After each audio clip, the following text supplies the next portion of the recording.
All right, Ali, welcome to the podcast. Do your best Gollum right now on the spot. My precious. Keep it going. No, what does he? What else does he do? I'm really good at Cartman. Schmeagol. Isn't he like real Oh, smeagly? yeah. He's like Schmeagol or whatever. You're good at Cartman. Give me your best Cartman.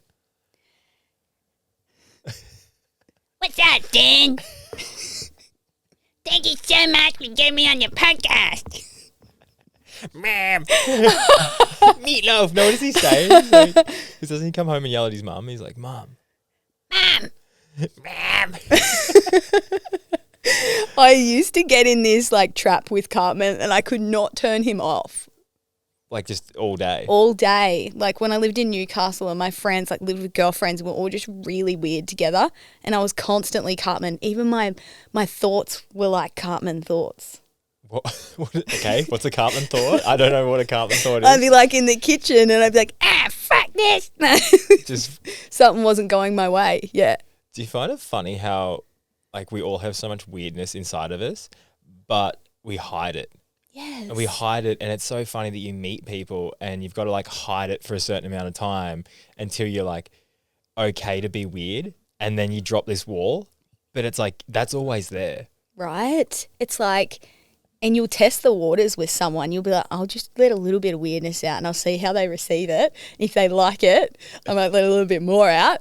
But I don't think you want to come into a friendship or someone you know and be like super weird. Like it's like kind of when you ease into like some cold water. It's like you don't just jump in, you like feel the water as you go in. Exactly. It's kind of like in a relationship where at the start you just put on your best self, and then like as time goes on, you let those walls let it down. go. You let it all out. But I feel like you can hurry that process up so quickly.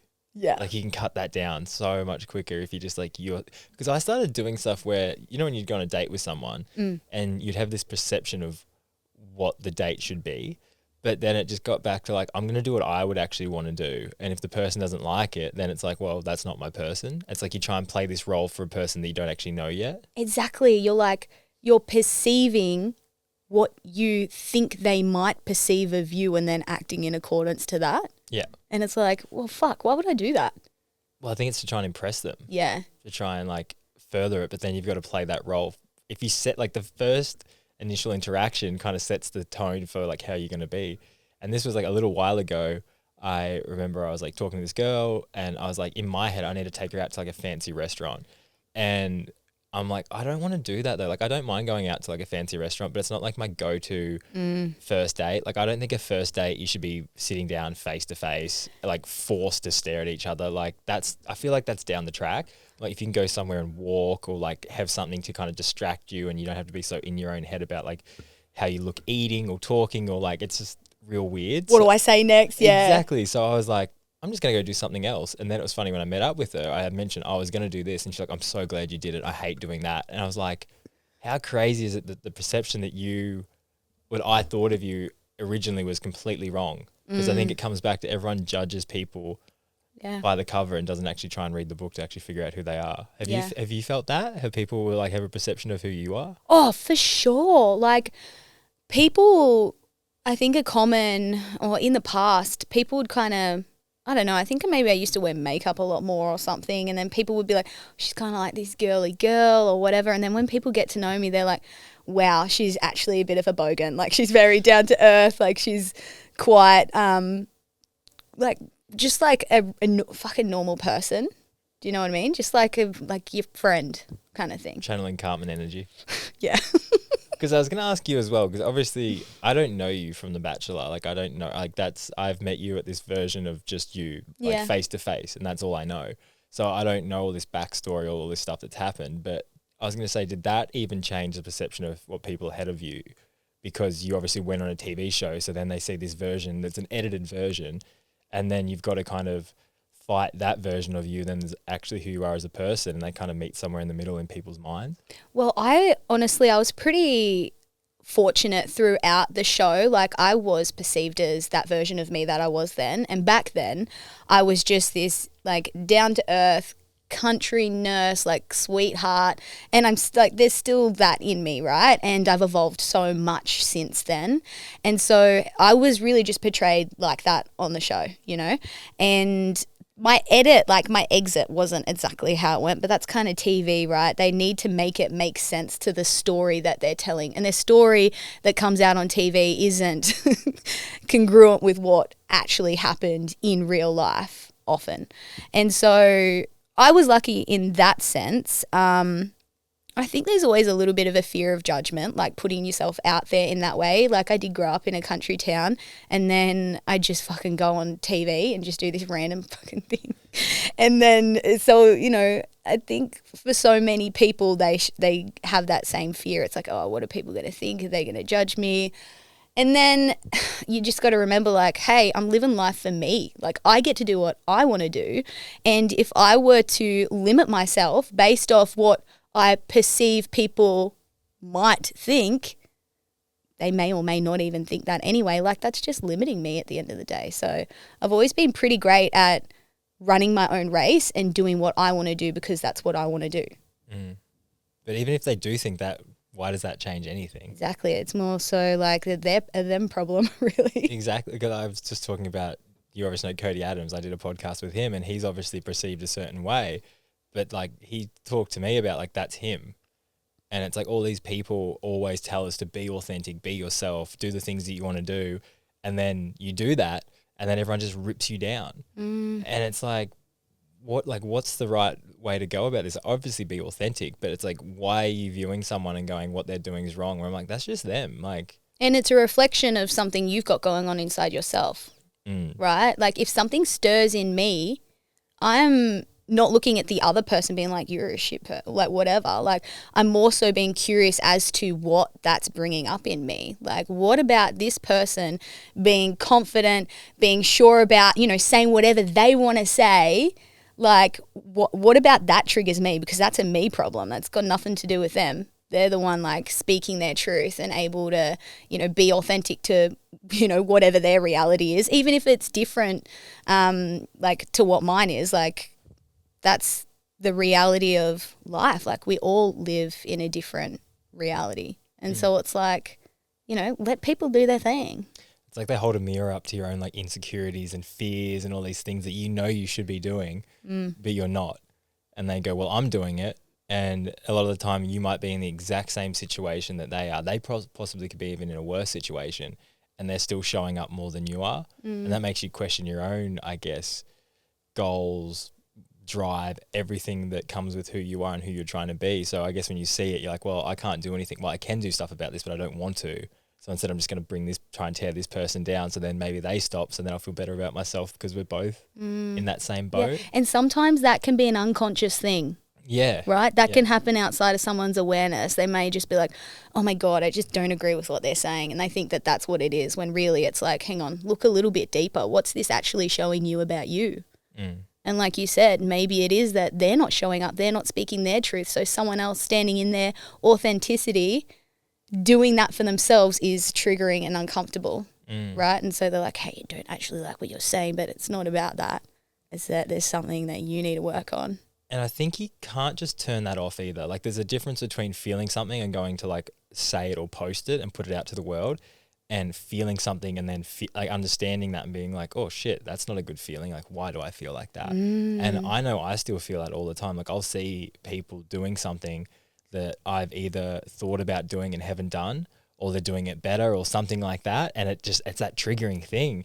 And it's like I catch myself in those moments where I'll see someone doing something and I'm like, oh, that's what I was going to do, or I wanted to do that. And it would annoy me. But then it's like I have to always turn that around on myself and go, you're annoyed at yourself. You're not annoyed at the person doing the thing. And once you can understand that, it's like when you feel judgment towards someone, it's like you're just judging yourself because you're not doing what they are doing that you want to do. Exactly. I've done this too kind of recently, and I'm very self-aware. Like this is a muscle that I've worked at a lot throughout my 20s, like reflecting and being curious and observing what's coming up for me in terms of thoughts, in terms of emotions, and looking at what it's showing me, right? And I was looking at an amazing businesswoman in the wellness space and looking at what she was doing, all the success that she was having, and I was observing like this feeling of, oh fuck, like I want to be doing that. Yeah. And then I was like, hang on sis, zoom out. Like, let's look at when you started your business 12 months ago. look at the trajectory that you are on, like within 12 months. It's amazing. Look at the evolution of you as a human in what you've done, like in, you know, whatever space of time. And it's like, me focusing on someone else's journey is just a distraction. And it's like doing yourself an injustice, really, because it's like you're doing yourself a disservice by almost discrediting where you're at in your journey and the growth that you've had. And so I invite people to like be like, hang on, pause, look at where you're at, look at where you were, look at where you're now, look at that trajectory. That's fucking awesome. Like, you're killing it. Keep going. Yeah, it's a real cliche to say, but like you versus you. Yes. And we have all these other people that get involved that then we compare ourselves to, and we go, oh, well, I'm not as good as them, or I'm not as fit as them, or sexy, or whatever. And you're like, Sexy. Are you like, you know what I mean though? Yeah, I do. Like, you look at them and you go like, oh, they're whatever. And you're like, Yeah. well, just, I said to this person, and they were really into someone, and the person they were into wasn't into them. And they were getting really frustrated about it. And I was like, you can't change that. So I'm like, every time you think about like reaching out to this person or trying something, work on yourself. Like, do something for you. Because then it's like, if you do something for you, that's going to make that person more attracted to you over if you're just chasing them but you're not changing. Like, if you keep trying with someone that doesn't like you for your values or who you are as a person or how you eat or how you show up or whatever it may be, like, they're not going to suddenly change their perception of who you are. You need to change you for them to then be attracted to you. Like, a lot of the time when you see like a relationship and like someone will break up with someone and they're like, no, please don't. And like kind of like throw themselves back. It like pushes the person away more. Where if the person get, okay, you're right. Like, maybe we should have a break. Like, this isn't working. Like, that's probably going to be more attractive to the person breaking up with them, because you're like, oh fuck, you get it. Yes. You understand, and that might make them question it. And then if you do break away, you might go, oh well, she's actually, or he's actually kind of understanding of the situation. That's already a better start to try and mend things than going like, oh please no, like I'll like 100%, you know what I mean? 100%. And it's like displaying a level of emotional intelligence, right? Because then it's like, okay, like, one, they hear what I'm saying. Two, they're taking it on as feedback. And if they're putting action behind that, it's like, holy fuck, maybe I like you again. Like, yeah. you know, if that is like, if, you know, it ends up being like a good solution to whatever their problem is, then that's awesome. Have you said you were very self-aware. Do you remember there was like a turning point or a certain series of events when you're in your 20s where you kind of had to? Yes. Do you remember the point? Yeah, 100%. What happened?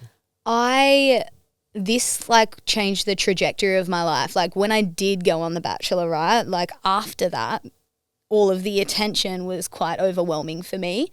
And that's when I really first experienced feelings of anxiety, like proper physical feelings. Like, after Bachelorette, actually, I felt like I had a hand around my throat for like 3 weeks. The only thing, and that was because like when you think about your throat, it's like speaking your truth. I didn't feel like I could speak my truth at that point, right? Like, there was all this stuff going on in the media. I was with this guy and he was like not faithful to me throughout, like us being together and whatnot. And I didn't know what the truth was. I had a really tough time communicating with partners at that point as well. Like, anytime I'd go to say something or be vulnerable, I'd just cry. Like, I just had so much emotional baggage, I guess, like living in my body that I hadn't ever dealt with because I didn't have the tools or resources to, that I'd go to try and say something, it would just like come out in emotion, right? And so, yeah, just all of the overwhelm from the attention, the public breakup, the stuff in the media about him cheating and me just not knowing what was right or what was wrong, and me being unable to communicate with him, it was just like, I felt like I was being choked. And the only time I felt relief from it was if I went to the gym and got out of my head and into my body by moving my body, which was really great. And so I have always been like a pretty happy, upbeat, positive kind of character, right? And had a really fun childhood, like had challenges throughout, and for the most part had a great time.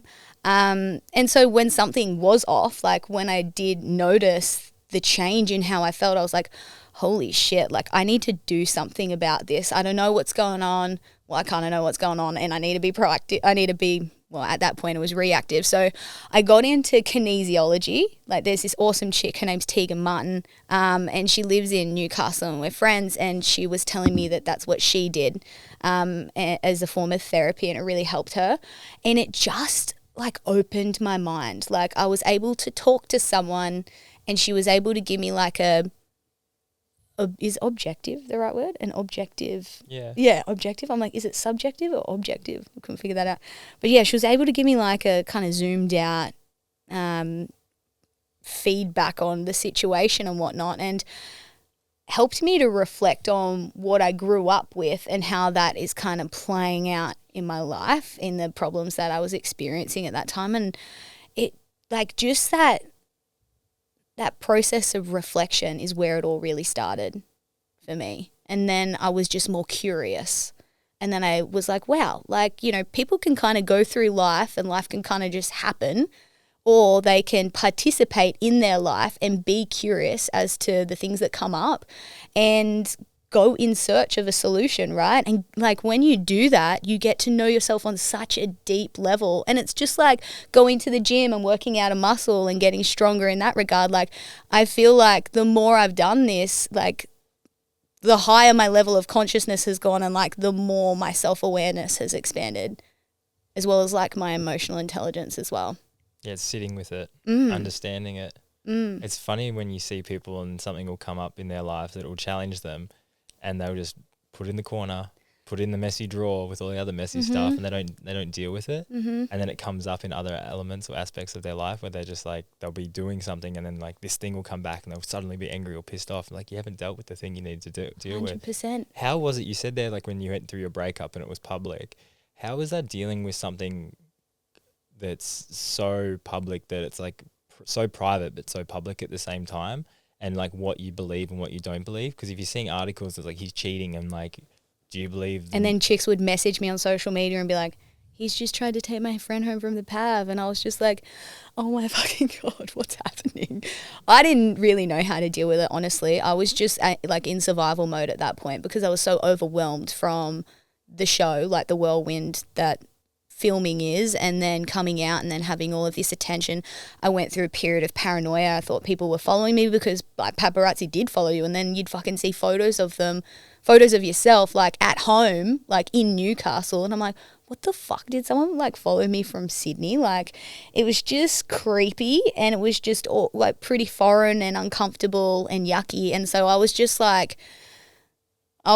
reeling. I did not have the tools or resources to like regulate my nervous system at that time. And so, yeah, I just kind of hit the gym hard because it was the only time like that feeling went away for me. Do you feel like that was just a distraction, like a Band-Aid fix over what was actually for sure. Yeah.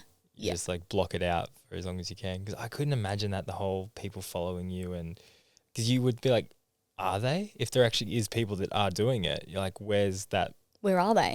When do you stop thinking that? Yeah, like, and you don't see. Well, yeah, I don't know when I stopped. I think like I kind of laid low like for a long period of time, and then like after enough time passed, it was kind of like there were more interesting things to report on than my love life, and you know the next Bachelor and Bachelorette's come along and stuff, and so the media kind of forgets about you. And then as like I stopped coming up in articles and stuff, I was like, oh, okay, like I'm safe now. But how long do you think after you went on that show did you actually feel that sense of, oh, I'm not getting followed or I'm not a center of attention? Like, and did that help with the anxiety as well? Once you felt like, okay, it's like over almost. I don't know how long. Like, honestly, looking back, it was pretty foggy time for me because it was so overwhelming. I wasn't very present. I was kind of dissociated. I was up and in my head and just surviving. This is wild. It's pretty wild to think. It's like, I think a lot of people want fame and then they don't realize what comes with it. It's like you're almost in a prison, but all the time. Yep. Because it's like, you see people get so famous and it's just like you get to a point where you can't go live life normally. You can't just go out and just be a normal person anymore. Like that's gone. No. And it's like how many people, like once the genie comes out of the bottle to a certain point, once you get like famous, that, and I've got a friend and her ex is blown up and got really famous. And it's funny because he will message her and like they're just friends still. But it's funny because he messages her all the time because I think he knows that she's like a real one. Like she's someone that liked him before he was famous. And now that he's super famous, it's like everyone that meets you is not all the time, but probably has an angle. And it's hard to meet people that obviously you probably have to meet people on a certain level to you, or else you think they're trying to get something out of you, or like you think they're a fan of you or whatever it may be. But I couldn't imagine being super famous and actually trying to make real friends. Yeah, it would be tough, hey? Because then I guess like the fears around other people's perception kind of increases. Because people change if they're a fan of you or they know who you are. Like I've had that. This is a very small world, but like when I used to race mountain bikes, I remember it was real clear one day. I think I was at a race or something, and this guy was like this kid was really nice to me. And then I was hanging out with these other kids and they're like, oh, he's really mean, he's a dick. And I was like, he was nice to me. And the kid just goes, yeah, look who you are. And it was like, I only get their version of how they treat me. But if I'm like doing well in a sport, obviously all the kids looking up to me in the sport are going to treat me well. But that doesn't mean they are a good person. Like that just means they treat me well and then they treat everyone else shit. I see this in the influencer world all the time, right? And it's funny. It's kind of like your amount of followers, like people who will, like I've seen this a lot, like people who will give you the time of day will have like either a similar amount or a lesser amount. And it's like people with like 400, 300 plus, 100,000 plus followers, they only want to hang out and be friends with the ones that are up there too. That's a generalization, but for the most part, that's what I've observed. Yeah, it plays a role in it. Yeah. I have this thing and it's like, if you're a good person 99% of the time and a shit person for that 1%, you're a shit person. If you're a shit person for 99% of the time and a good person for 1%, you're a shit person. It's like it falls back to being a shit person. Like you've got to be a good person all the time. That means with different people, different groups, different whatever. If you like are nice to heaps of people and then you're really shit to someone, you're a shit person. Yeah. It's like you've got to carry yourself the same through every, I guess, walk of life or every like social group you're around. Otherwise, the perception of who you are is like you're false. Yeah, it's false. You're faking it. And some people have different values, right? That comes down to people's values. Like some people don't value like living in integrity or living in accordance to their values. Some people don't even have values, right? Maybe they've never thought about that. It's like, okay, what's important to me? And that's just their reality, right? That's where their level of self-awareness is. That's their information and the tools and the resources they have. Like they're, at the end of the day, they're still doing the best that they can. It's just that that's where they're at. Yeah. How nice is it when you do see someone that's either like super wealthy, super rich, super famous, and you'll see them interact with people, even possibly yourself, like you're a normal person? Actually, Elle Ferguson is a fucking legend. She is just like that. She will give anyone the time of the day. She's quite a big influencer and she is gorgeous. She is really lovely. And you see those people and like you're just the good one. Yeah. Yeah, you treat everyone the same. They had a guy in mountain biking, his name's Luke Bruni, he's like one of the best in the world at the moment. And I remember I met him when I was kind of like a nobody, like I was coming up, but I was like had no good results. I was kind of like, no one knew who I was. And I remember him being so friendly and so nice and like he just gave you the time of day. And I was like, you're a good person because you treat everyone the same. And that's how you need, that's how you become a great champion, I think, or a great influencer or a great business person, because you treat everyone the same. You don't have this like, oh, what are you worth? Or how many followers do you have? Or this like these metrics that somehow put you on a scale that's like, okay, you're at here, so I can give you time of day. Makes you wonder what people grew up with if that's the behavior they are exhibiting as an adult. It's like, what did they learn about value from their parents? Like your value is based on your achievements or based on X or Y or Z. And then it's like, then they're reflecting it in how they interact with people. I think they want that rub though. Like I get it at the same time. Like if you're around someone that's like got a bit of influence, a bit famous, whatever, like it feels good. And it feels good because it's like they're killing it, they're winning, and you obviously want to try and level yourself up. So it is nice to be around those people. But if you're just trying to be around them because it's like, oh, I can say I was around them, or I can get a photo, I can whatever, and like I hang out with this guy, it's like what's the why behind why you're doing the things you're doing? And if it's just for that, it's like, well, you probably should hang out with other people. Yeah. If it's not because you're like, these people are actually my people, and I generally get along with them and think they're absolutely amazing. Have you felt that, like, being like in that shift? Because you obviously said you went from like country girl, like simple beginning kind of thing, and then you've kind of fallen into that world. Did you find that hard to like find your feet about like who to actually be around and like the friends that surrounded you?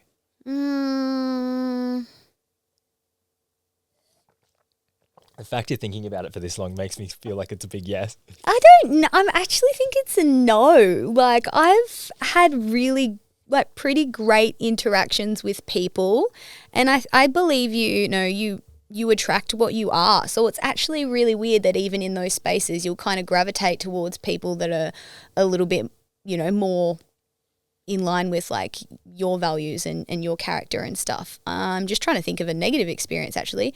There have been times where it's like you'll have a bit of small talk with someone and they'll, actually, yeah. Here we go. We found it. We've located it.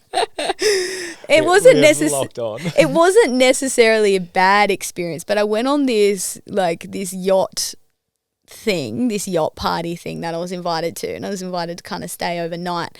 And I was definitely a fish out of water because of, one, reality TV. There's a lot of people like in that world that kind of look down on people in reality TV unless you got a lot of followers, and then you get that follower credit and you get respect because you got all the followers.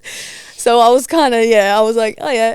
And then also just this kind of country gal, like, and I'm on this yacht full of models and like this and this. And it wasn't that people weren't mean or awful. It just was like, it was just hard to connect with them because we came from very different worlds.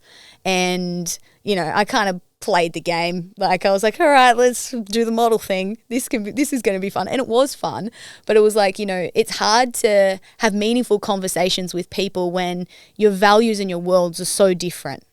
And so that's the experience that I've had a few times, like even going to different events and stuff. It's like, oh, okay, these are the kind of people here. But recently, like more so, like the events that I go to now are kind of wellness events. So I find it really easy to connect with girls there, even if they are like more so from the influencer scene, because there are at least a couple that are into wellness and you can have a little bit of a deeper conversation with them rather than a like, oh yeah, what do you do?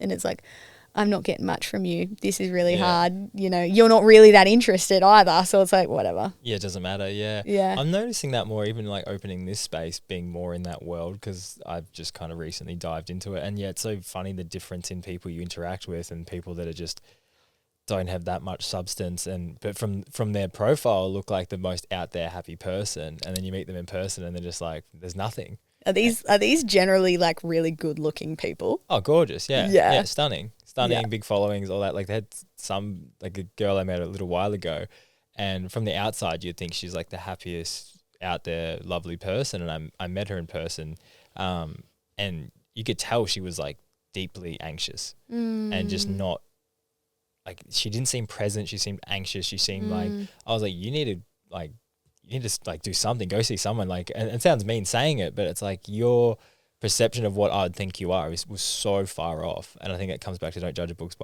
by its cover, because you don't know. And it comes back to this, I guess you felt that anxiety and that pressure and that way of being. And it's like, I guess when you get this certain influence or this certain following, that comes with it. As well as depending on what it's based on. Like if it's based on this image, this like idea of who they are, and if they're not it, like that feels like a massive conflict internally, right? Because perhaps this person has based their value off their image for their whole life, right? And just like internally just feeling so fucked, because it's like, man, like people don't even know who I am. I don't even know who I am. I get love because of how I look. Yeah, that's the basis of it. It comes back as well. We're talking about relationships, and you're entering a relationship trying to play the role of someone you're not.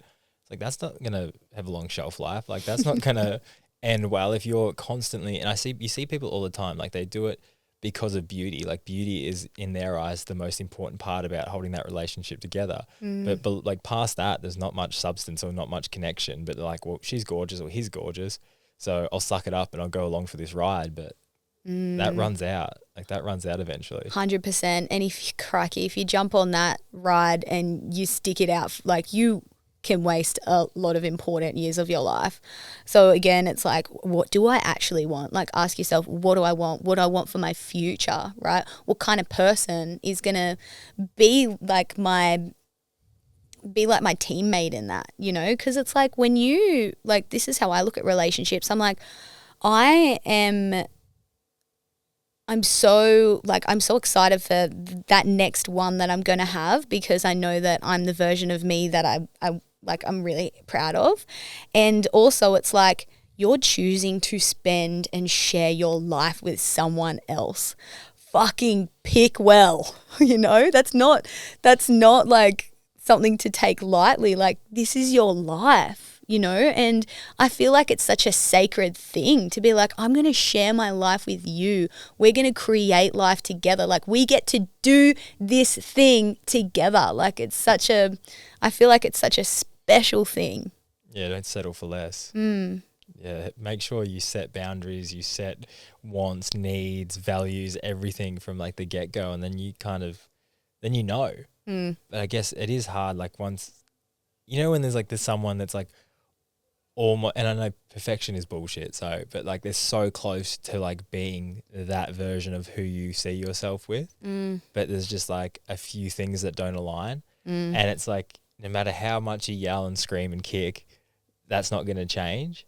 And I know like I'm currently in that situation where it's like you see something, you see potential, like a lot of really good potential, and you're just like, it's right there, and you just want to like grab it, but it's like you can't force someone into filling that void between where you are and where they are. And it's not fair to put that pressure on them, right? Either. Nah. Because it's like I've done that in the past where I've been in a situationship and I held on to the potential, the idea of what it could be, because, you know, the 10% of what was great, like I was happy to kind of settle for that and hope that it would grow.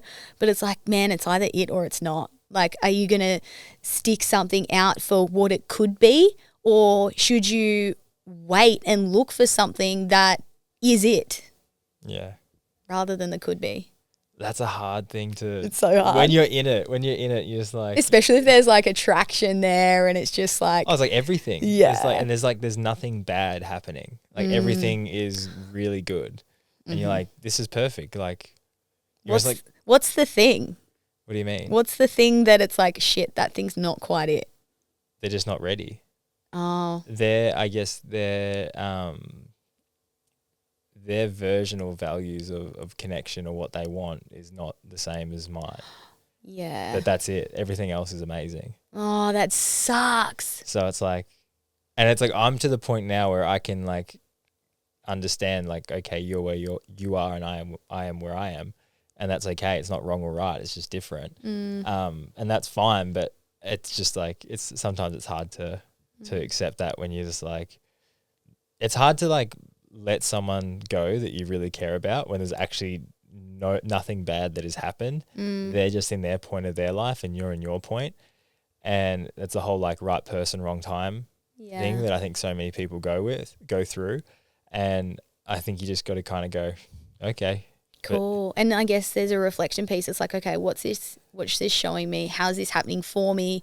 What do I get to learn from this? Yeah. I think it's trying to be alone a lot after that, because I think, and I've seen friends do this, but as soon as they stop seeing someone, they distract themselves with other people. And it's this Band-Aid mentality where they're just like, oh, well, I don't want to feel those feelings because they suck and it hurts and I'm alone and sad and rejected. I'm going to go see another person and then they're going to make me feel happy, get a bit of hit of dopamine, lead them on for a short amount of time and then go, well, I actually don't want any of this, and then hurt that other person. It's this like flow and effect of just like you're a wrecking ball of emotions that keep like messing up people because you haven't dealt with your own shit. Right. And it's like, you know, we attract what we are, right? And so for me, with my 2-year situationship, the thing was that he couldn't commit to me, and he was like, it's not that it's you, it's that I can't commit to anyone, it's just where I'm at, blah blah blah.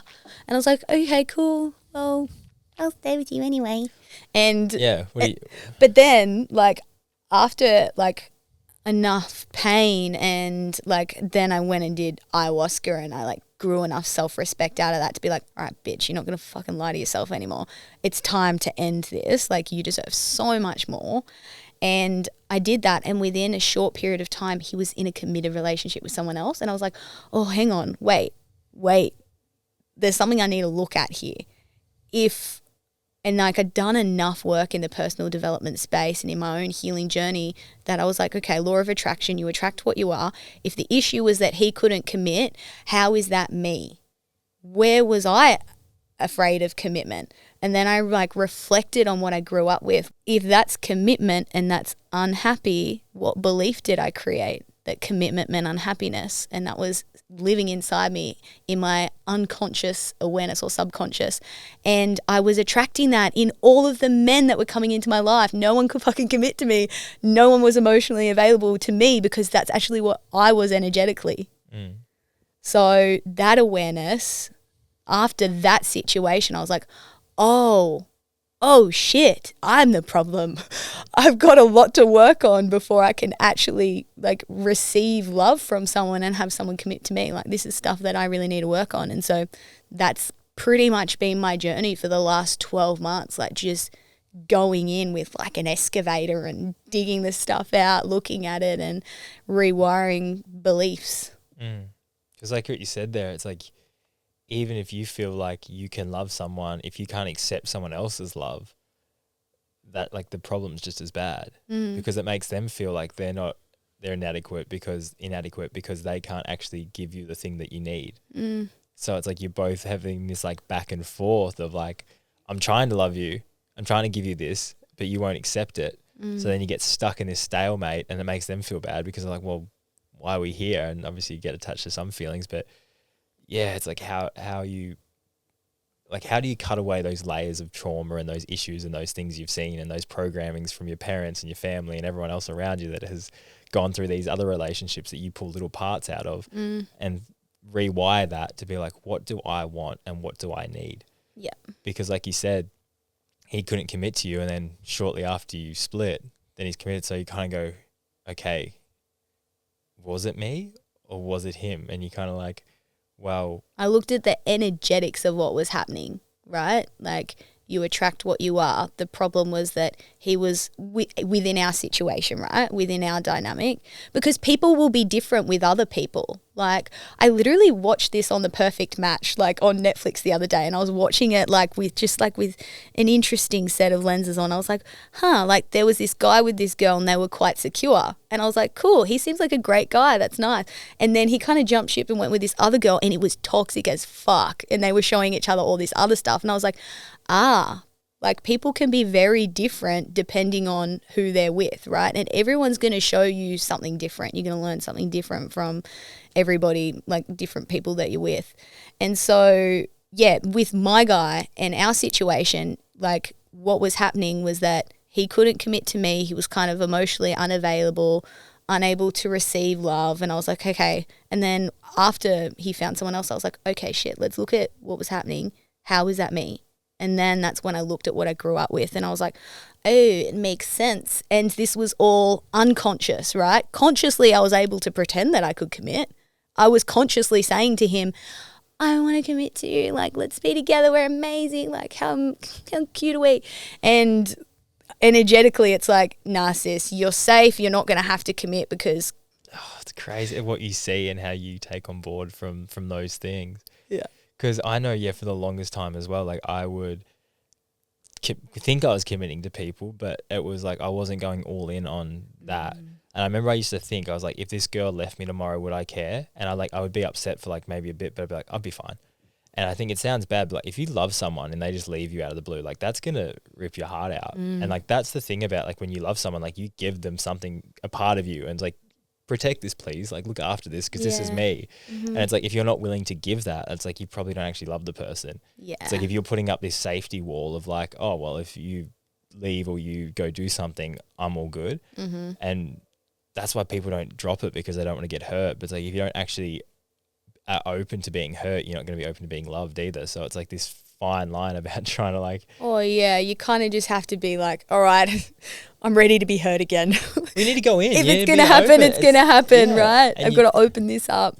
and be like vulnerable and honest. Because Mm-hmm. I know I got hurt because I wasn't vulnerable or honest. I was kind of like trying to play it kind of cool and just being like, oh, we'll just see how it goes. Like, and it backfired and the girl didn't feel safe and ended up going and hooking up with someone else. And I was like, because I wasn't like, I'm into you, let's make this a thing. I was like, let's just kind of like take it slowly. And I thought we were to a point that would have been all good. But then learning my lesson from that and moving forward, like if I like the person, I'm like, I feel like you're my person. Like, let's do this. Yeah. So I'm just like, and the thing about being vulnerable and honest, if the person doesn't feel the same way and they don't want to continue it, you tried.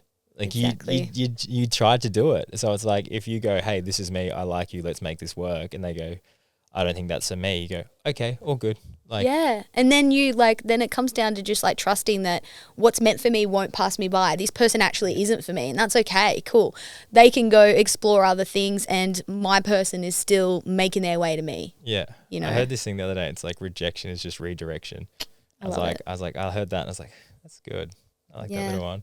It is good. And it's like, because it's how often have you been with someone, and I've been victim of this, where you're like, this is my person, I'm in love, I'm gonna marry this girl, like this is everything, like head over heels, and then you break up for whatever reason, and then you look back at it like a year or two later, and you go, oh, that's not my person, like Obviously. Yeah. yeah, exactly. But you're just like, oh, like it's not like they're a bad person or anything, but you're like, I wouldn't see myself with you now. Yeah. And it's so, I always think that whenever, and it's probably, I don't know if it's a good or a bad thing to think that, but if I'm seeing someone and I'm very into them or like in love and it's not working, I'm kind of like, I'm going to fall on my feet, and it's like, no matter what, I'll be okay. If I keep being who I should be and showing up how I should be, like the right person eventually will show up. Yes. It's like, if you get like spiteful and angry and hate the world and like, oh, no one loves me or ever will, like that's when you're going to attract no one. Well, this comes down to what you choose to focus on, right?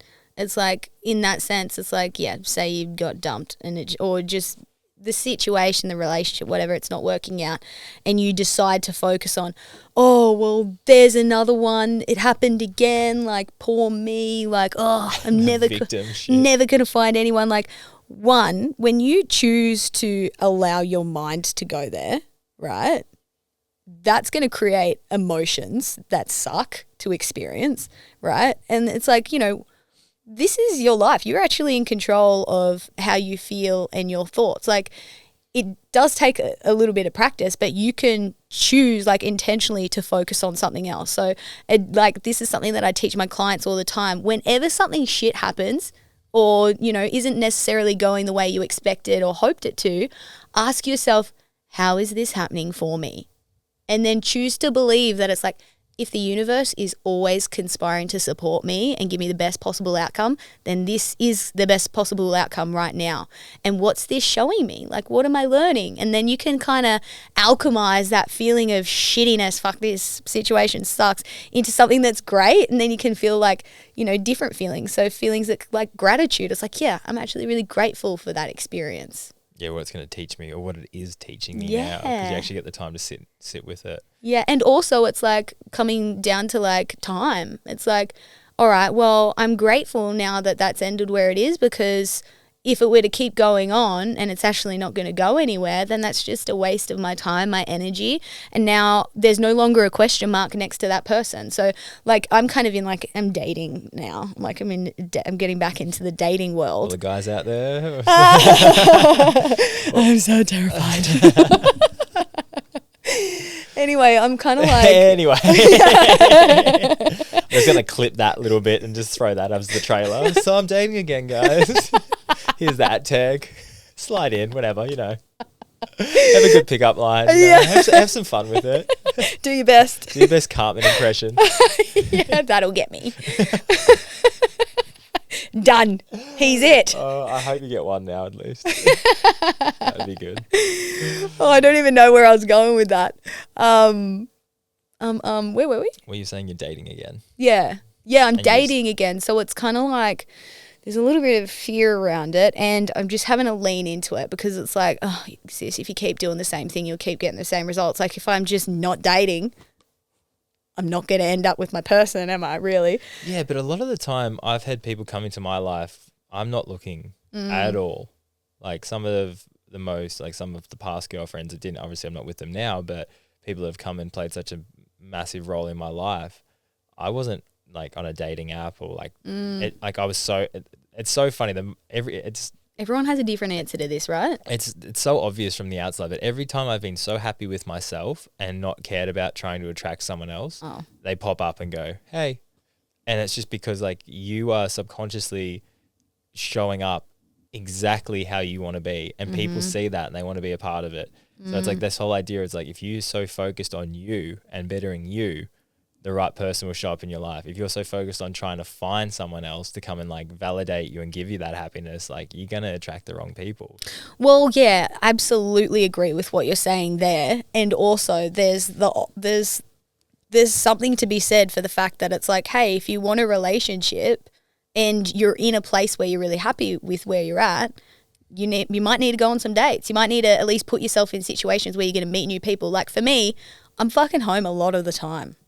I'm just like at home working, go to the beach, go to the dog park, go to the grocery store. Like that's kind of in the gym. That's kind of my life. And I'm like, I'm not meeting like the kind of man that I'm not putting myself in situations where I would meet the kind of man that I want to spend my life with.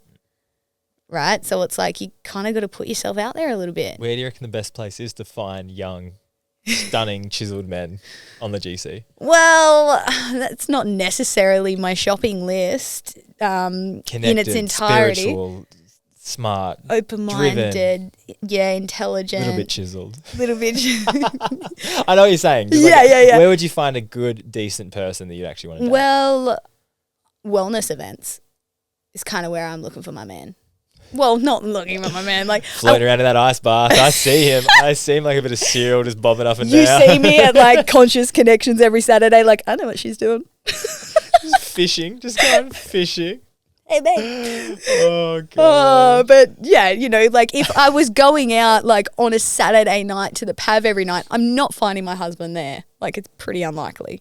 So it's like, I'm just open. I'm just open to it. There's some good people go to the PAV as well, though. We'll put it out there. It gets a lot of hate, but I'll say there's some good people that go to the Burley Pavilion. Well, I just mean like, yeah. Like I know what you're saying, though. It's like, but also like I met my girlfriend a while ago at the Burley Pub, but it was funny because I never went, like I wasn't going that often and she wasn't going that often. She got dragged there by a friend and I went to like a birthday at the Tropic and I was like, we'll cruise over. So you get those rare little like diamond in the rough kind of thing. Yeah. And anyway, it's kind of like. Anyway. Get me away from the pub, Dean. Sorry. No, it's like, I feel like at least when you're going on dates, it's great because it's like you learn what you do want, you learn what you don't want. Like the last date I went on, like I hung out with this dude and it was like he ticked a lot of my boxes and there were some boxes that I was like, and it was great for me to up level in terms of my communication or in that area because I have ghosted people in the past and I'm not proud of it. I feel like we've all been there, right? And I don't normally ghost. You don't? Well, to what level? Like if you've seen them a couple times and you've like been seeing them, or just like you stop replying to someone you haven't even met up yet? I don't know. Like I've been kind of out of the dating game for years. Like I was in a situationship for 2 years and then I was a year off. So I'm talking like early 20s. I did a little bit of ghosting. Okay, so how many times have you seen the person before ghosting? Gosh. If you haven't actually met up with them and you stop replying, like that's to me not really ghosting. Like if you've seen them maybe once or twice and then you're just like, this isn't it, and you just don't leave it, I think that's good. But if you're like seeing them. I'm also talking about like you'll kind of breadcrumb it out and let it kind of fade out rather than being direct with them and just being like, hey, you know what? I think our people are still out there. I think that's more common though to do that because it's like. Well, that's what I was talking about. That's what I've done in the past, and I refer to that as a bit of a ghost. Like, and where I'm at now, like if I'm dating someone or being on a date, I will let them know straight up. I'm like, hey, like. This ain't it. I appreciate you. But I was thinking about this the other day because I was actually this fair while ago now. This is maybe like the end of last year. I went on a date with this girl and she did some things that I'm like, not it. One, she had her ex's dog who she knew was still in love with her, but was like kind of like, it's like if someone's in love with me still, I'm not going to pick up their dog and hang out with it and go on dates with that.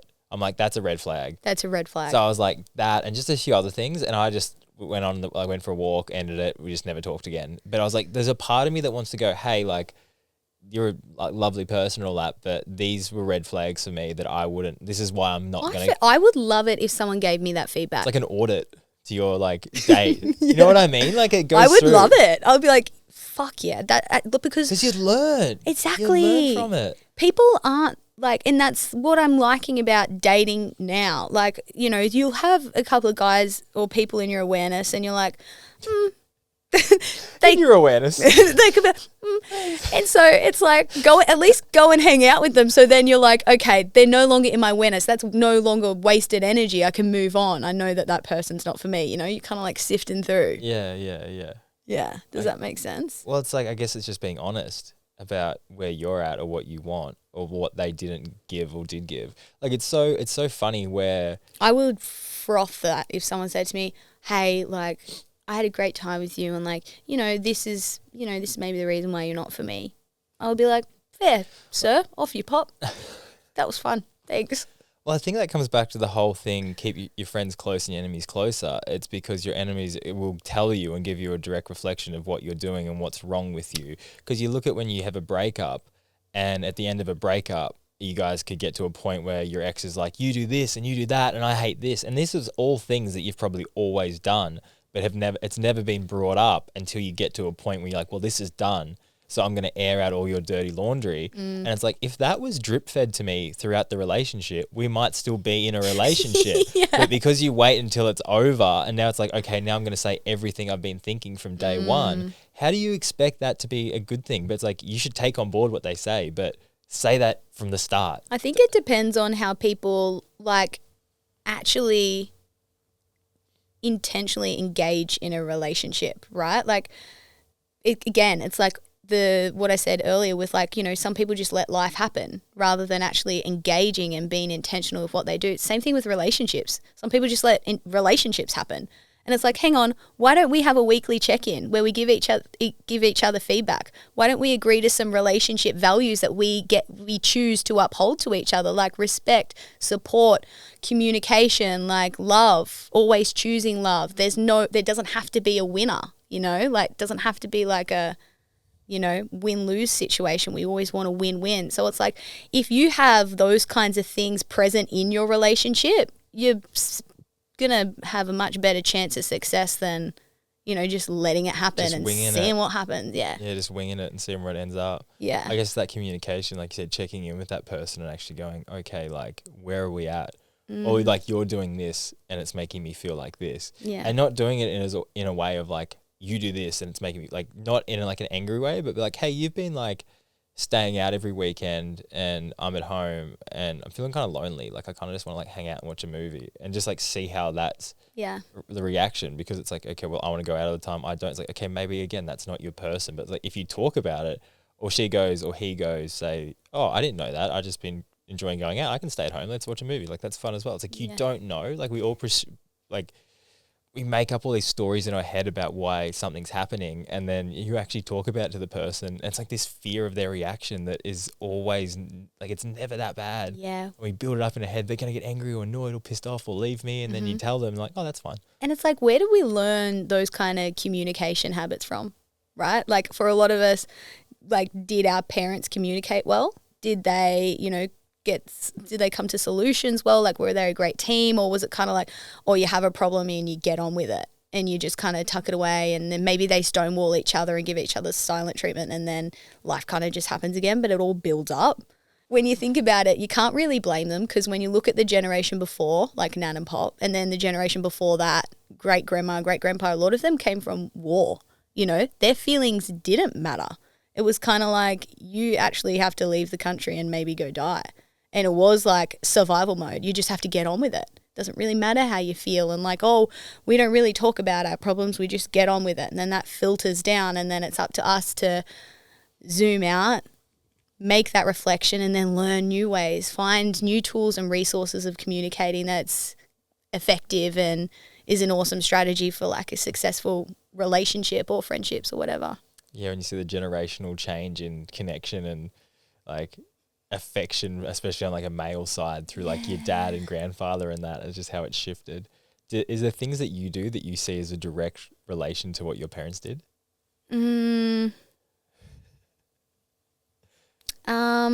Yeah, I did something the other day on the phone to my dad.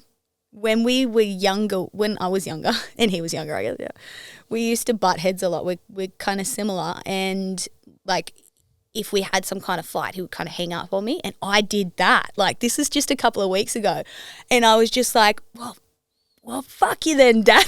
I hung up on him, and then I called him back straight away. I was like, I am so sorry I reacted like that. And then like I explained how I was feeling and stuff, and then hung up on again.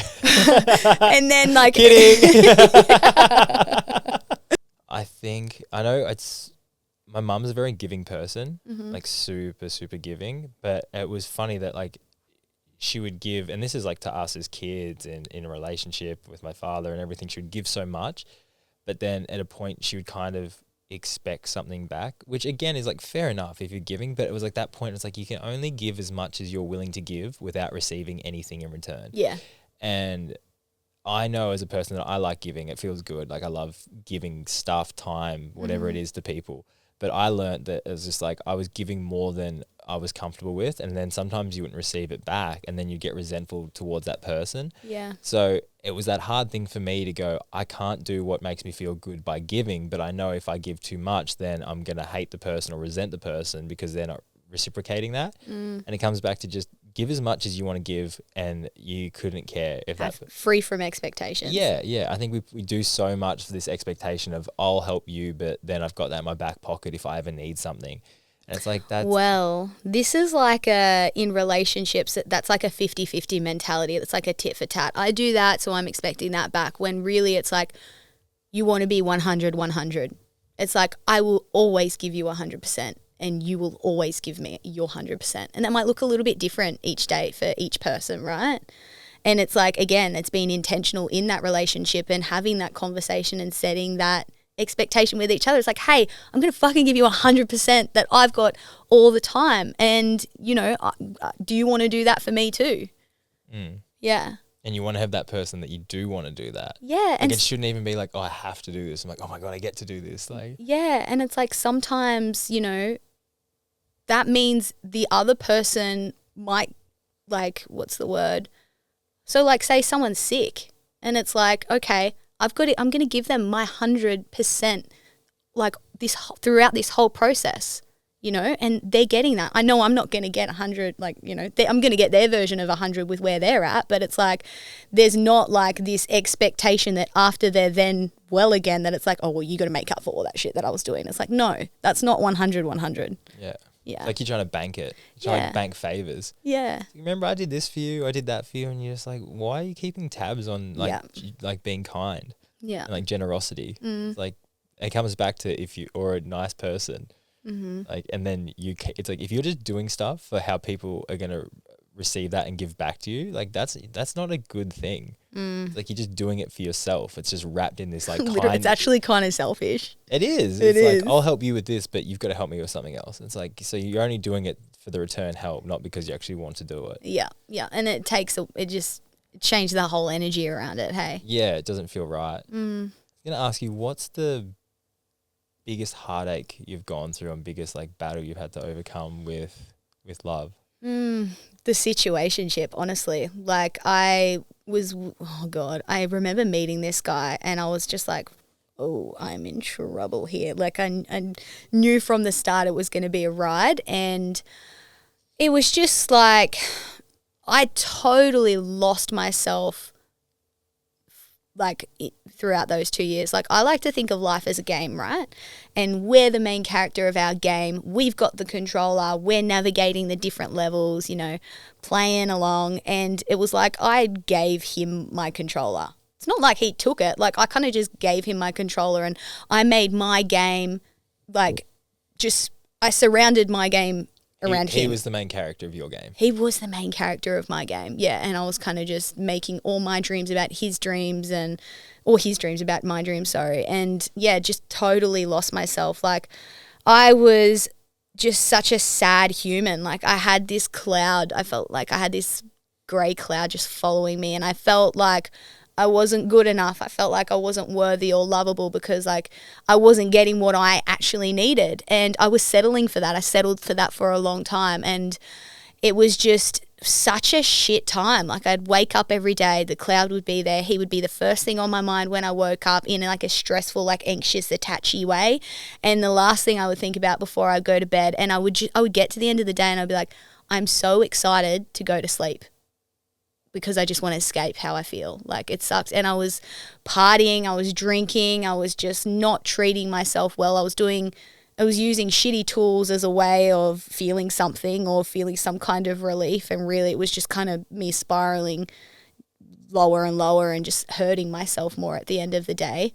And yeah, like I wouldn't change any of that for the world, actually, because it showed me so much. Like if I didn't have that tunnel and I didn't get through it, like it wouldn't have shown me what I needed to work on for myself, to be able to create a different reality for myself, to actually start playing the game myself and being really intentional with my life and creating a vision of what I want and like connecting me to my purpose and now my mission in life. So I'm actually grateful for the heartache. Yeah, I think you can love that person for what they taught you. Yeah, Like, massively. Yeah, I'm like, thank you. Yeah, we don't need to be together. You've taught me a lot. Yeah. Enjoy your life kind of thing. You said before as well, you said you had done ayahuasca and that helped open your eyes to being the person you needed to be. How did that go? Well, I have a bit of a different outlook on ayahuasca now, because I know that for some people who experience like significant trauma in life, if they go do ayahuasca, it can re-traumatize them. And that kind of happened with one of my clients. And I recommended like, don't go, like let's clear out all of this emotion and attached to the memories that you experienced growing up. Let's clear that out before you go do the aya. And she did it, and it was a bit of a horrible experience for her. I was fortunate enough growing up to not have like really significant trauma, like scary stuff happen. And so when I went, it was towards the end of that situationship, and I'd done just about everything, every kind of personal development thing you could do throughout that time. Still just ignoring what my intuition was telling me. To be honest, I wasn't connected to my intuition at all. It was like I just had these conflicting voices in my head telling me what to do, and I was just lying to myself. And so I just thought, I need something big. I'm going to go do ayahuasca in Costa Rica with the shamans, stuff it. And I took myself halfway around the world, and I was like, I'm going all in. Like, I'm going to give everything I have to this experience. And I did. And just the essence of that, of like truly committing to myself in that moment and giving it everything that I had, like that was the thing that created enough self-worth and self-respect. And, you know, I felt so fucking proud of myself because it was the hardest thing that I've been through. Like there was that one night I actually thought I was going to die. It was really scary and it was really, really hard. Like I faced a lot of fear like throughout those 4 nights, and it wasn't a walk in the park, right? And so going through all of that, I was like, all right, sis, like it's time to stop lying to yourself now. Like we're done. Did you, like you said then, it wasn't actually like doing... It wasn't the plant medicine that did it. It was committing to myself. Committing to doing it, yeah. Mm. Did you feel though, because like you said, your friend had this bad experience, but it's like you committed to doing it, and when you committed to doing it, that was like almost the healing that you needed. So then when you did it, you could actually enjoy it, and I'd say it helped you in the aspects of your life that you needed help with. Well, it's funny. It's like my visions that I had over the 4 nights, like the perception and the lessons from those changed significantly. Like in the moment, the guy that I was with, at that point in time I think he was a little bit scared that I was actually going to leave him, because I think he knew that I was like, I'm going to get some answers. And so he was kind of showing up and being like, I love you, like, you know, it's just us, like, blah, blah, blah, but I still won't put a label on it or commit to you. But, you know, like, you know, blah, blah, blah. And I'm like, okay. And so at that time, all of my visions were like, oh my God, he's the one. Like, that's how I perceive them. Like, they're on the third night, I had this vision of me holding a baby attached to the number 29. I'm 29 now. And so I was turning 29. And I was like, oh my God, we're going to have a baby this year when I'm 29. Wow. Really, no. Like, when I got home and everything actually crumbled, and we broke up, and I was very confused based off the meaning that I made from the visions, I then realized, oh, the baby is actually symbolic of my rebirth through him, not that we're having a baby when we're 29. It's that my year of 29 is going to be my rebirth. Like a new start. Yeah. A fresh start. Yeah, massively. Yeah.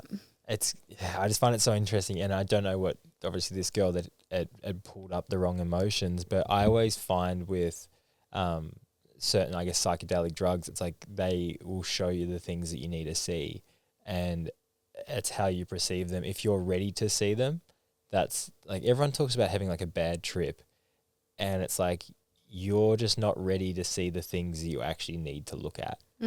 Like, most of the time when that happens, it's like you have your life.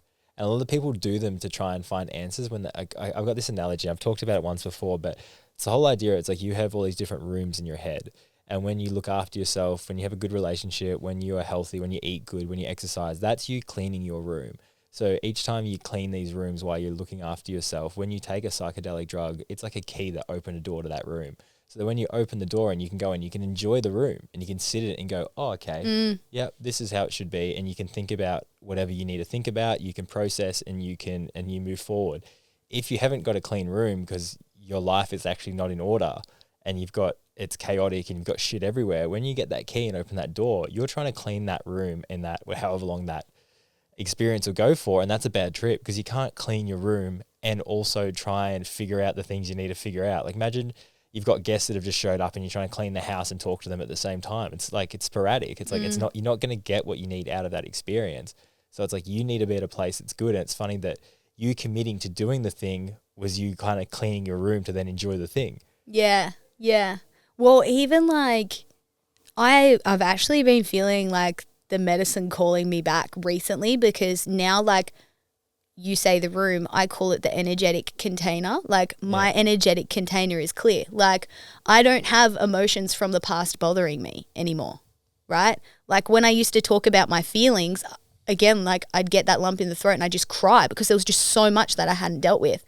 I've dealt with it. Now I can speak freely about how I feel. Like, and now that that's all clear, I'm like, ooh, I'd like to go back now. Yeah. And also now, since like I don't drink, or do drugs or anything like that, it's like my vessel like really is clear, like emotionally, like physically. So it would be a really different experience. With your life coaching, how did you decide to go down that path? This is such a cool story. I'm so ready for it. So get comfy. Get some pillows and get comfy. So after the situationship ended and he got a new girlfriend, I was like, oh my gosh, again, needing answers from outside of myself. So I reached out to this tarot card reader and I was like, help me, like, make sense of what's happening. I've just had this ayahuasca journey and it's told me that we're going to have a baby and we're soulmates, and now, and to love him where he's at and just support him in his journey and stuff. And now he's got another girlfriend, like, help me. Here I am being like, please tell me he's going to leave her and come back to me. And she did not tell me that. And so that's what you wanted to hear. That's what I wanted to hear, but she did not tell me that. So she was saying all these things. She was like, you're really unhappy with where you're at in work and blah, blah, blah. And like, I worked with him and I was like, yes. Oh, that's messy. Yeah, it sucked. It sucks. He was the main character, wasn't he? Yeah, yeah. And she was like, you're really unhappy with work, and actually your role's going to change soon. There's actually going to be a whole restructure and some people are going to get let go and stuff. And I was like, that's kind of already happened. She was like, it's going to happen again and you're not going to like the changes to your role. And I was like, okay. And then she was like, something's coming up in July. You need to do that, and then a decision will be made out of work. And then after your birthday, everything will be different. Rebirth 29, remember. And so then I was like, okay, cool, whatever. Didn't really feel like I connected with her that much because, again, she wasn't telling me what I wanted to hear. And so then my friend So this isn't right. This isn't. I don't agree with what you're saying. So it's wrong. So you're wrong. Anyway, my friend Trav reached out to me, and he's also a coach and he's done all the training that I've done. And it's funny though. This is interesting. Like, I met him through Airlocker, which was my past job. Like, I met him when I came up to the Sunshine Coast to help open up a gym, right? So I would not have had this realization if I didn't do that job and I didn't take that path. It was just like a funny, like, you know, confirmation of that. It was like, yeah, I was meant to go through that. Like, I really was.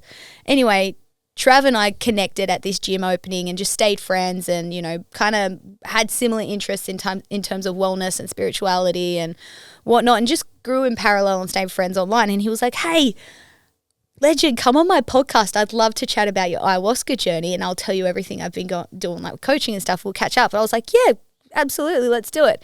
And so we're having this conversation and the energy's firing. And when you do this work, like with a coach, like, it clears your energetic container so that you can connect with your intuition more. Like, you're no longer clouded by emotions or limitations or fears from the past. It's no longer like in your energetic container in your body.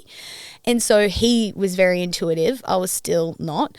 And we're having this chat, and like the energy's flowing. It was amazing. And I'm telling him about the ayahuasca journey, and he's telling me about coaching. He's like, Elly, like, it transformed my world professionally, personally, like emotionally, spiritually. Like, it's hard to explain like how amazing it is. And I was like, sounds pretty great. And he was like, I'm getting such a strong feeling that this is something you need to do.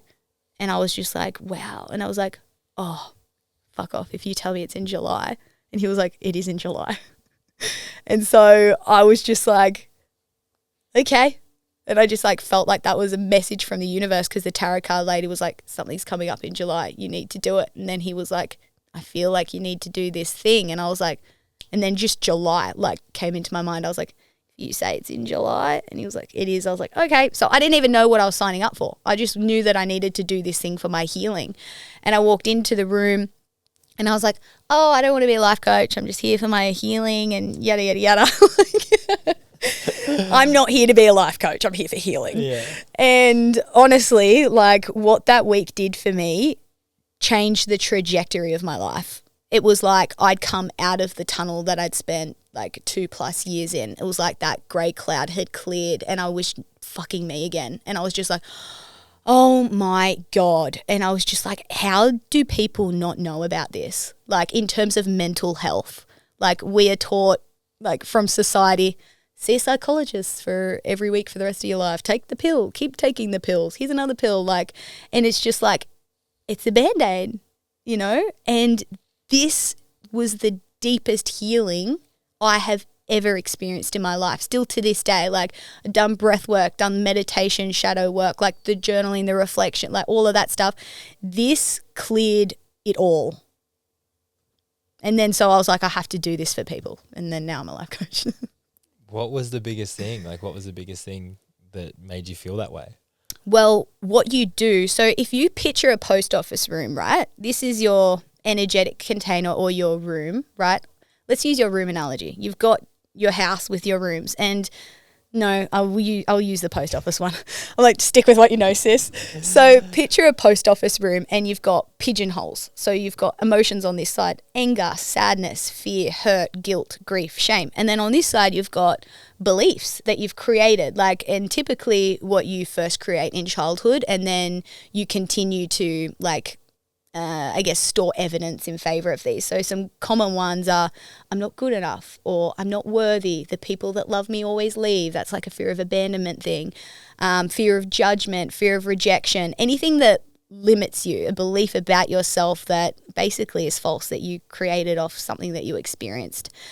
And so what happens, like your unconscious mind categorizes every single experience that you have into these pigeonholes, right?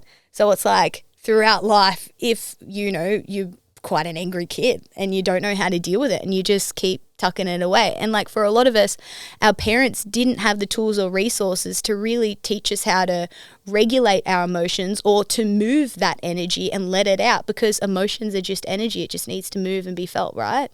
And so appreciating they were doing the best they could with what they had, given their grandparents came from war times when their feelings didn't matter, so they didn't know any better. And so you live a life where you just keep pushing down your problems and you keep experiencing this stuff that you keep viewing as you're not good enough, you're not good enough, you're not good enough. What I have been trained in is a technique called emotional change technique, which takes you through, let's just say anger is the first one, right? And let's just say you've got this experience where you had this fight with your brother and you haven't spoken for a year, and it's just, that's the thing that you hold most of your anger about, right? That's not where you first felt anger. So with this technique, you go back to the first time anger imprinted on you. It was probably when you were 3 or 4, when you wanted to get the toy and you couldn't get the toy. And that's when you first felt angry. And then mum was like, stop being cranky. And you're like, oh, okay, that's anger. So with this technique, you like utilizing your unconscious mind, you go back to the root cause, often early in life, or could be generational or past life, which is a really cool experience as well. And what you do is you disconnect that emotion from the root cause, you change it into something else using a resource that you have now in life, and then it clears it from your entire timeline. So then when you go to think back about your brother and that fight that you had, you're like, oh, I feel neutral about it. There's no anger there anymore. It clears the emotion from your whole timeline. So you do that for all of the emotions and the beliefs, and it is like a fucking full-scale upgrade. Like you're a different person. It's amazing. How do you find, though, because I'm sure some people would have those traumas or issues and they wouldn't even know where it stems from? You don't need to know. You don't need to consciously know. Your unconscious mind tells us where to go. How so? It's by asking your unconscious mind. Because just say you'd have an issue and you're like, what? Like, why am I like this? And you can't actually pinpoint it. Well, that's that's part of like the get to know your personal history process, right? Like when I get to know my clients, I'm like, what are your challenges right now? Like, what's the problems? And then we talk about that. And I'm like, all right, let's talk about your life. Let's talk about mum and dad. What's your relationship like with them? What was their relationship like? What are your siblings like? What was school like for you? Like I go through their life with them. And then I'm like, okay, here are the dots, and I help them connect it all, and then we clear it all out. You see it. Yep. You're almost a psychologist in a way of like figuring it out. Yes. Because a lot of the time it's funny as well. If you can ask the right questions to someone, they will answer their own. Yeah. Like they'll answer it all on their own. It's like realistically, if you can ask someone the right questions, it gets their own brain ticking over like, oh, and you hear them like answer these questions and like, oh, that's why. Oh, that's why. Like you have all the answers. Yeah.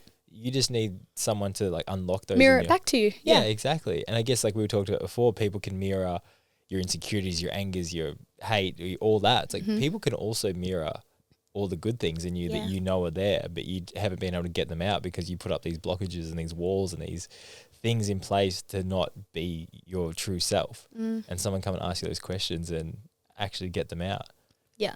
I often find like from my first session with people that even just to talk it all out and then to, oh, okay, now I get it. Like I get why I have trouble like actually like having healthy relationships and letting people love me. It's because of what I experienced as a kid. And then you can meet yourself with some compassion and understanding and kindness and love and be like, I just like it. Yeah, you're like, oh, that's why. Yeah, that's why. Oh, that's okay. And then it's like once you empty the stuff out too, that's when it's like, holy shit, this is how I get to feel. Like often people get used to the state that they're in because it's just kind of like the normal.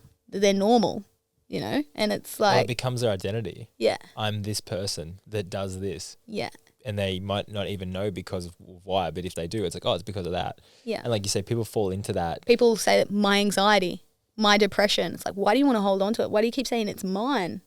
Yeah. It's not. It's a feeling. It's a feeling of anxiety. It's a feeling of depression, and it's a result of a full energetic container based off shit you went through when you were younger. Like, let's clear that emotion. Like, let's actually empty it out, and your reality will be totally different.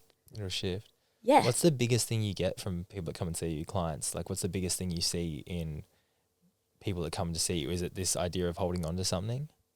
Well, for me, or that I see in my That clients? you see, like, what is like the biggest thing you get when clients come to you? Are they looking to, like, Well, I get a lot of people. I get a lot of different people. I've had people with quite significant trauma and abuse, like early in life, and it's still like, you know, really traumatic for them. I get people that are kind of just like, get to like their mid to late 20s, early 30s, and they're just like, I don't really know what's wrong. I just feel a bit fucked. Like, I feel stuck. I don't know. I don't feel like happy, but nothing's like that bad. Like, my life's good. I kind of feel guilty that I'm not happy. Like, you know, so I get a lot of people like that. And it's just like, it's just a matter of clearing like all of the past stuff and like creating new habits off the back of that as well. it's probably worse, isn't it, when you're unhappy but you don't have a reason? Mm. At least if like you've gone through some shit and you're unhappy, you're like, well, it's still not good to be unhappy, but I got some good evidence for why. Yeah. But if you're generally just not unhappy for no reason. Everyone lives a different life and has different experiences, right? And the level of trauma is relative to the individual. Like, if the worst thing that happened to you was that you stubbed your big toe, and that was the worst thing that happened, that's still the worst thing that happened to you. For you, yeah. You know what I mean? So it's like everyone has the same shit, really. You know, like I'll see people, that have had like abusive childhoods, and then people that have had really lovely families, and yet there's still stuff that they went through that has made them feel like they're not good enough and impacted how they show up in life or in relationships. And it's real for them. You know, we all have our own reality, and everyone just has the same shit. Yeah. Well, their own version of their own shit. Yeah. It's funny, like you said that, because I always thought that it was sad to feel lonely, and then I thought it was really sad to feel lonely when you're surrounded with people. Mm. And it's like once you kind of realize it's like what's actually worse. Mm-hmm. And I think when you feel like you're alone, but there's people everywhere, it's almost like that being unhappy, but everything's fine. Yeah, well, it's like what's deeper. Well, yeah, it's like I've got this tattoo on my hand. It says "as within, so without." Right? So it's like your external world, how you perceive your external world, so relationships. So say someone that's got people all around them and still lonely, that's a reflection of internally what's going on for them. Does that make sense? Yeah. As within, so without. So it's like if you hate your job, if you're kind of, not finding like love in life, and, you're just not really enjoying life, it's like that's a reflection of something that you need to work on inside. Yeah. From the inside out. Yeah. As within, so without. I find it crazy how I think you'd see this, because obviously you'd have people coming to you, but it's this idea that we see people and like everything seems fine from the outside. Mm-hmm. And there's so much on the inside that we hide and we distract and we cover up, but it's like it's there. And you realize it's not till obviously you get close or connect with someone that like all that stuff kind of comes out. But I guess you being a coach, you would see that on a more personal level and more often. But it's coming to the point now where I think we live in a time in a society where it's so easy to be distracted by so many different things. And like comes back to that, like actually feeling those emotions. Mm-hmm. And I guess you just give people a bit of a torch to see the things they need to see within themselves. So it's like they do the healing, you just give them the light to see it. Yeah, 100%. It's like I have the tools and resources, and you get to do the work. Like I can't do the work for you, Yeah. Oh, man. I love it. I find like this stuff so fascinating, and I love like helping people like explore their life and connect the dots in that way, because it's like once you look at it, you get to change it. Like, it doesn't have to stay like that. Yeah. Which is so cool. And it's like you get to know yourself on such an intimate level. And it's like, I just feel like that's a really like empowering, nice feeling to be like, I know me, I get me, I love me. And look at me here doing the best that I can every day. And being happy with that. Yeah. Being happy with your best, and wherever that shows up on whatever scale, whatever metric you want to put it to, it's like, I'm happy. Yeah. And I'm like proud. I'm proud of what I'm doing. And like, I can look in the mirror and go, yeah, you're killing it. Yeah. And be happy with that. Yeah. You're doing your best. Like, your best is enough, and it looks different every day. How do you feel about like toxic masculinity and like femininity? Like, do you see that as like something that is more, like you said before, how you are different with different people, or not you, or seeing other people? And like, how do you think that's affecting now with, I guess, society in general, with people being, I don't know, you see both sides get, like, men and women kind of get put into certain boxes of like, you've got to be like this or you've got to be like that. Well, society loves to put everyone in boxes, like in general, right? And how I see it, rather than toxic masculinity, toxic, femininity, I see it more so as like unintegrated masculine and unintegrated feminine, right? They haven't integrated the emotions and beliefs from their past. Like, I was definitely an unintegrated, like, it's an energy, like masculine and feminine energies. Like, I was in unintegrated dark masculine and unintegrated light masculine energy, right? And they have their own set of characteristics, right? So you could have been in unintegrated light femme at some point, and that kind of energy is like avoids, distracts, victim mentality, poor me. Yeah, so it's like, I see it as energies rather than, as simple as toxic, that. And people can, it's like I'm kind of rambling a little bit. It's kind of like a table, and you've got light masculine, dark masculine, light femme, dark femme, and then there's integrated or mature categories and then characteristics, and then there's unintegrated and immature characteristics. And we can kind of swirl around this table in, integrated, unintegrated, light, dark, femme, mask, and the goal is to get to a point where you can be in the integrated and mature characteristics through masculine and through feminine. Because for me, masculine is like, integrated masculine is like logical, order, control, like that's useful energy for me to access in business, right? And not so much in relationships, because then it's not really empowering my man to be the one that gets to be in control and lead and do this and do that. So it's like in different areas of your life, you'll be accessing different energies. I think it's just like, where you play those little different energies, like you say, it's like, don't be it all the time, but it can come in on certain points of your life and go, oh, this is useful now. Yeah. And then it might not be useful later. Yeah. Like, you see a lot of women go like harden themselves because they've been hurt, right?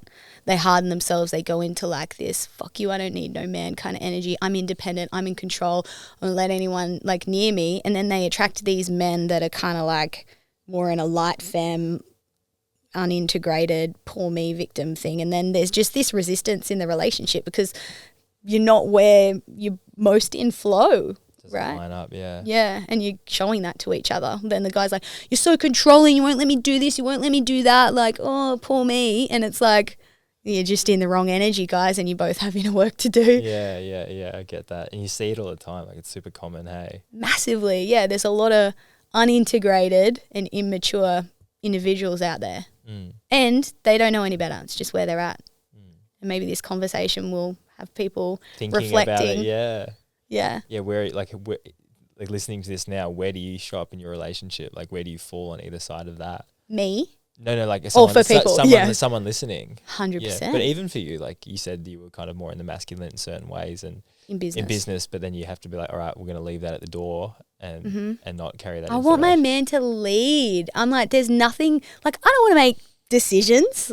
Like, really, I'm like, can you just tell me where we're going and when? And that's like the fucking most sexiest thing like ever to me. Yeah. Yeah. Yeah, I've actually know a fair few friends where it's just like, just tell me like there's certain parts where you just like, tell me what you want, tell me what you need, tell me like what that. Because I think if you have someone's like, is this okay? Is this all right? Can we do like It's not sexy. That's No, literally that's light femme. uncertainty. It's light femme and it's yuck for a girl. It's uncertainty. Yeah. You want someone that's certain. You're like, Yeah, this you is what want we're a doing. you want a masculine man that's like, we're doing this, babe. Pack a bag, and it's like, oh fuck yeah, let's go. Rock up on a horse. Get on. Get We're on. going. Grab that gun. Get on the back. Oh yes, hot. Yes, hunt me a meal. Yeah. No, that would get me going. But I'm from the country, so I don't know. I'm gonna see you riding down Palm Beach on the beach with a white horse and a man. I'm like, She's done it. Elly found her man. It's like, you go, you go. Yes, yes. Oh my god. I got a few more questions we'll finish up on, but what are you scared of?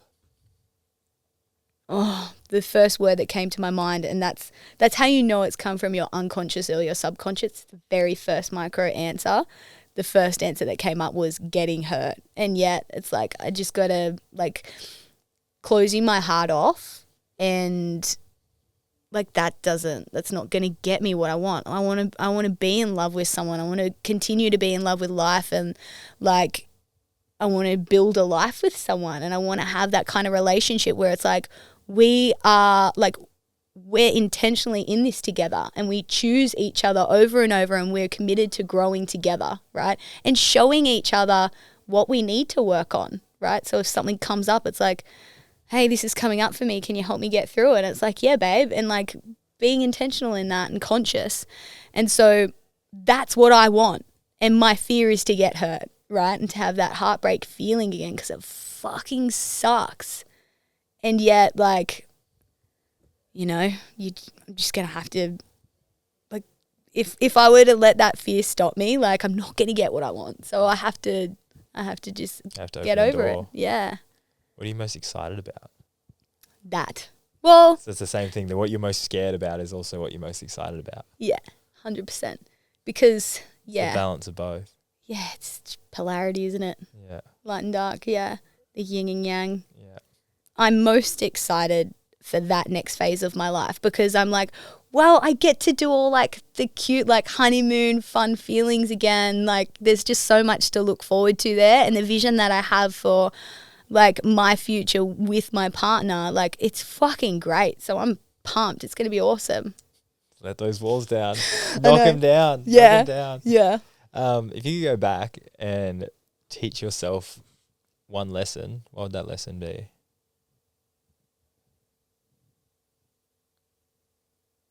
There is nothing. Like I feel like I know I'm where I'm meant to be, and I know that everything that I've experienced, like I have learned lessons along the way. And, you know, maybe there's some more stuff there from my past that hasn't come into my awareness, that there's a lesson to learn yet. And I know that I'm continuing to learn. I'm open-minded, I'm curious, and I'm willing to take on that feedback, right? So, you know, I don't think there's nothing really.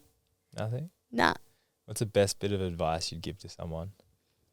It's only as big a problem as you make it. So just choose to not make it a problem. Don't get so caught up on it. Yeah. It's like, hey, guess what? It's only a problem if you make it one. But what about for something yeah, I know you can use that with everything, can't you? Mm-hmm. It's like, what's it going to teach you? Yeah, and like this is what I say to my clients. I'm like, it's only a problem if you make it one. And just ask yourself, how's it happening for you? Right?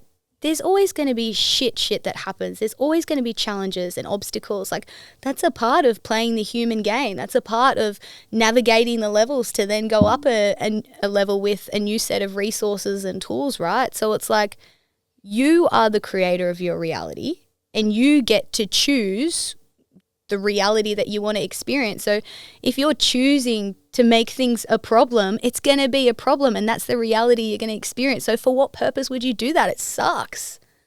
Don't make it a problem, or choose to focus on what it's actually teaching you. I love that. And then it's easier to move through. Yeah, I really like that. My last question, when you're dead and gone, how do you want to be remembered?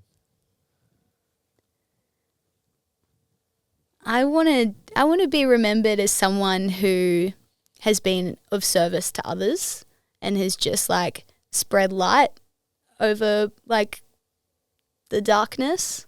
You know, that's what I want to be remembered by. I like that. It's very similar to mine. I had something similar to that. Yeah. What's yours? It's just like I would like to be a light in people's lives. I'd Yeah. like to be a light to people that probably don't have much at the time. Like when it's dark, you can kind of show up and let someone see a bit further or a bit clearer. And I guess it's just by sharing a message or helping someone or just being there for someone. Being that good person, right? Just showing up, yeah. Just in little ways, little and big ways, depending what that is. But it's like if you can just show up in people's lives in little or big ways, just to like when you're around them or when you put out stuff, it's all in a positive way to make people go, oh, maybe I could do that better, or maybe I can show up today, or maybe I don't need to give up, or maybe that person's not so bad, or the world's a good place. Like just by like little things. Yeah. So if everyone does that, in my head, then life just becomes a lot nicer. 100%. Yeah. I love that. All right, Ali, is there anything else you would like? What's your plans for the near future? What have you got going on in your wonderful world? What am I doing? Oh, I'm studying breathwork and I'm pumped about that. So in September, I've got like an immersion weekend where I think I'm going to the mountains. It's actually on my 30th birthday too. So I'm excited for whatever kind of transition that's going to lead me into. Breathwork's really powerful and I'm excited to have that as a part of my toolkit. So I'm doing that and I'm going to go to America for this, I think, maybe, for this like summit thing with this amazing group of people that are also in this work as well. So I'm excited for that. Amazing. It's crazy what the breath can do, hey? If you actually dive into it properly. Yeah. It can show you the things you need to see. 100%. You can just have like, I did breathwork on the weekend and this is such a cool thing to talk about. Maybe we'll just chat for like 5 more minutes. No, hit me. I'd been navigating like this new level for myself and it's about holding myself to a high standard. And up until this point in my life, it'd never really been a desire for me because I just don't think I had self-worth until now. Like I've done so much work on myself that I really highly regard myself and I'm very proud of who I am. And it's like now there's this standard of how I want to hold myself. And it even comes down to like how I engage with my lifestyle, like how I choose to move my body, what I choose to eat. That's kind of the biggest point there because in the past, like binge eating was a thing for me and like emotional eating. I know a lot of people can relate to that. I was talking about that with my housemate this morning. We're like emotional eaters. You're like, I'm sad, ice cream, or like something like that. Or like, yeah, it just makes you get that little dopamine hit. Yeah. It's so common, so common. Yeah. And so I've just been exploring this new standard that I want to hold myself to. And I was like, what behaviors and habits am I still engaging in that aren't congruent with these new standards, right? And so I like wrote down all this stuff and then I went and did this breathwork journey and it was honestly just like I just shed that layer, like that old identity that used to hold on to those things and seek out those things as a way of comfort and regulation. And it just wasn't a useful strategy for me because it's like creating inflammation in the body, bloating, like putting on body fat and stuff like that. And I'm like, that's not where I'm at anymore. So like that breath work experience was so powerful because it was like I was able to really just let that version of me die and just like cement this new version with these new standards in. And it was just so powerful. It's so cool. I had this big scream and just like screamed my head off for a period of time and then just had these moments of just like pure bliss and euphoria. And I was just like, yes, bitch. Like, I'm so proud of you. Yeah, I love breathwork.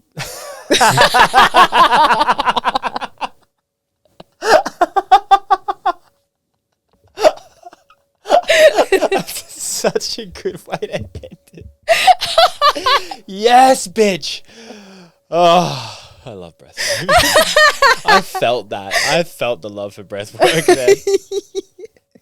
So yeah, it can unlock stuff. Like I hate repeating myself on the pod, but sometimes it just things come up. But Yeah. I remember I do the brief run over, but I did one here actually, and had a lot of stuff going in my life with relationships, with injuries, with business, with just all these different things. And I just, again, it comes back to nothing was that bad, but I just had a lot of stuff that I was putting too much energy into and mental power because it was just like worry, rejection, stress, like all this stuff.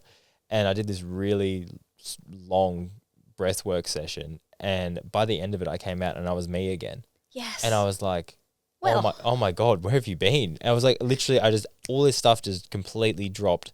And I was like, oh, I'm Dean. I'm back to me. And it felt so nice. And I was like, my life's amazing. Like, everything's fine. Everything is always going to be fine. Like, you're good. Stop stressing. Stop worrying. Stop thinking about all these things that you can't control. Just like keep doing you, because when you're like that, everything works and you enjoy why it works as well. And it's like sometimes you need to do that stuff to find you again. And when you do find you, you're like, oh man, like hold on to him now. Like, I'm going to hold on now. And it's funny how you just need one of those like big shifting moments to go back to you. And then you can normally be back in that state for forever, really, unless something else comes up and you need to check back in and rewire. And it's great to have just those tools at your disposal. At your disposal. Disposal. At your disposal. Let's go. We're losing it now. Yeah, we're losing it. I'm hungry. I love breathwork. I love breathwork. I get enough of that breath. It's pretty powerful shit. Well, Elly, thank you so much for coming on. I have had more than a good laugh. We've talked a hell about relationships. It's really like the basis of all this, but it's been fun. It's been really fun. Yeah, thanks for having me, Dean. It's been so good. Yeah, and hopefully like the studio. I love this studio. Relaxing in. Hope you hear more coming out of here then. Yeah. All right. Well, thank you, Elly. Yay. Bye. Bye.